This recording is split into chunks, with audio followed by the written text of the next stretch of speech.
அதே போல இன்றைக்கு ஒரே நிமிஷம் தான், சாரி பேரவைத் தலைவர் அவர்களே,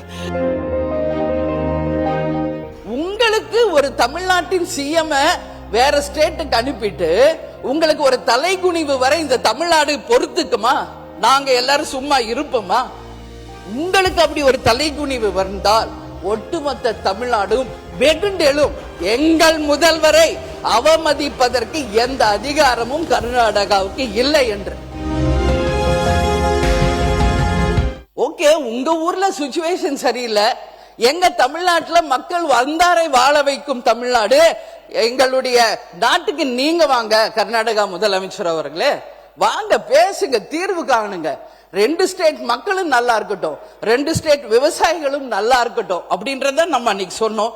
அதனால நிச்சயமாக முதல்வர் அவர்கள் செல்ல வேண்டும் என்று அவர் எடுத்த டிசிஷனுக்கு தேமுதிக நாங்கள் துணை நிற்கிறோம். அதே போல இன்றைக்கு ஒரே நிமிஷம் தான், சாரி பேரவைத் தலைவர் அவர்களே, ஒரே நிமிஷம். நான் என்ன சொல்றேன், அவர் சிஎம் போகணும்னு நினைச்சார், பட் இப்ப அது முடியல.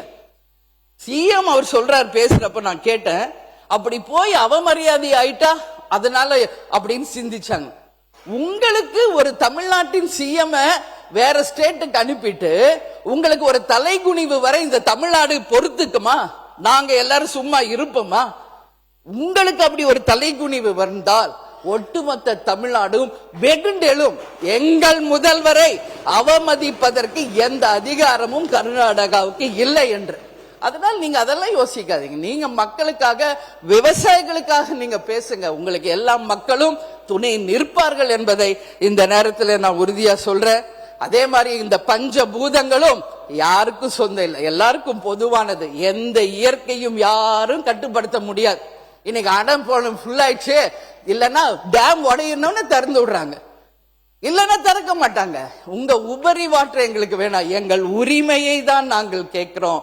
அதனால பஞ்சபூதங்கள் அனைவருக்கும் சமம், இயற்கை அனைவருக்கும் சமம் என்பதை இந்த நேரத்தில் நான் தெரிவிச்சுக்கிறேன்.